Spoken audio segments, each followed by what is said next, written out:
Sa mga gumagamit Lodi ng ayan o, gantong battery, ayan, huwag nyo hayaan Lods na naka-stack sa, kung halimbawa hindi nyo ginagamit yung radio, huwag nyo hayaan naka-stack itong battery na to na naka-clip doon mismo sa radyo.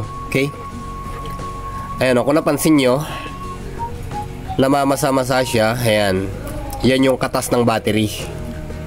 Ito rin sa kabila oh. Ayan, halos kakainin na niya yung nadadaanan niyang terminal, yung leak ng battery. Gaya nito Lodi, yung nangingitim na yan, halos gusto na niyang burahin. Ayan, nilalabanan na niya. Ayan oh. Ayan.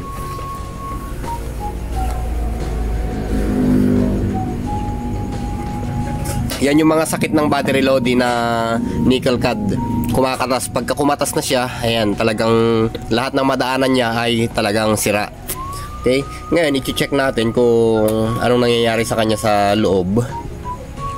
Subukan nating tastasin to.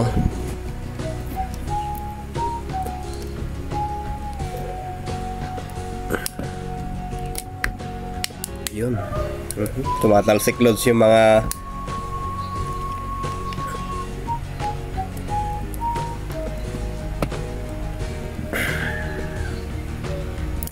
yun, tumatalsik Lods yung tubig-tubig niya. Ayan, hindi maiwasan Lodi, yan o.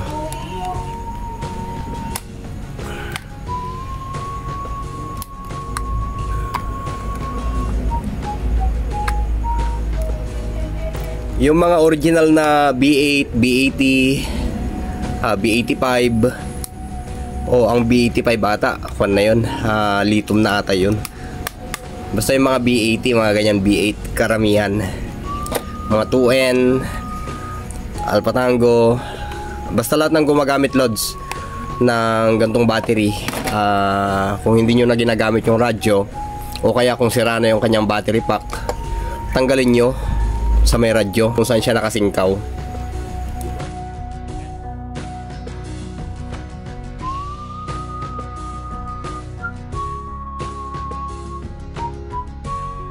Yun, tanggal na. Pahirapan talaga Lods, lalo na yung mga sariwa, yung mga hindi pa natatanggal, mga ganyan. Ito siya. Yan ang battery niyan.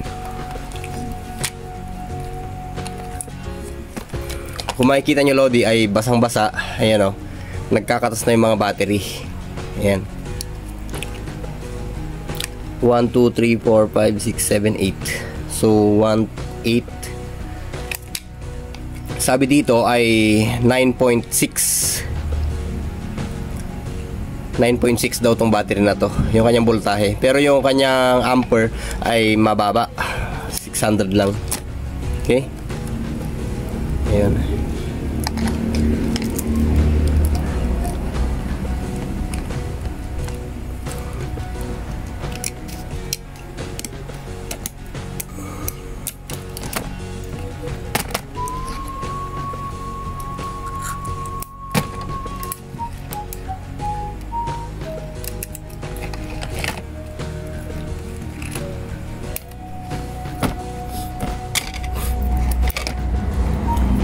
Ito na Lods yung kanyang battery. Ayan o.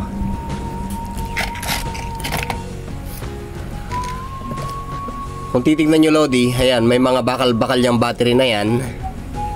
Ayan o. Pero kinakain na siya ng yung leak. Ayan, inuubos na siya. Ito rin. Ayan o. Kung napabayaan pa to Lodi, baka tuluyan ng pinasok yung radyo. Kasi nakalagay sa radyo to eh. Nakasalpak sa radyo. Okay.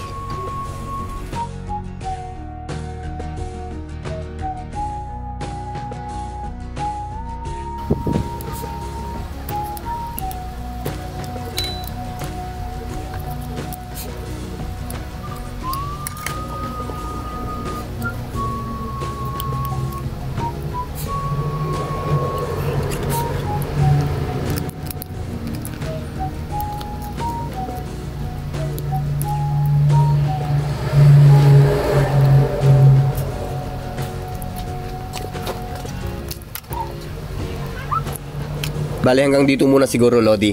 Kung gusto nyo namang i-repack yung mga gantong battery, Lodi, yung mga gumagamit ng nickel cad, pwede nyo namang i-repack. Hanapan nyo na lang ng battery na lapat sa kanya. Pwede ring nickel cad uli ang ilagay kung may ganong modelo pa na ma-order para ma-save nyo yung kanyang charger. Pwede rin naman. O kaya pwede rin naman na lithium na lang, mas madali. Mas maraming charger ang pwedeng gamitin sa lithium battery, mga ganyan. Pero bago nyo siya i-repack, Lodi, punasan nyo muna o kaya ibabad nyo sa sabon, sabunin nyo, ayan, para malinis, para matanggal yung tubig-tubig ng nickel cad na battery na kumatas. Okay, so hanggang dito muna, Lodi. Magandang buhay po dyan. 73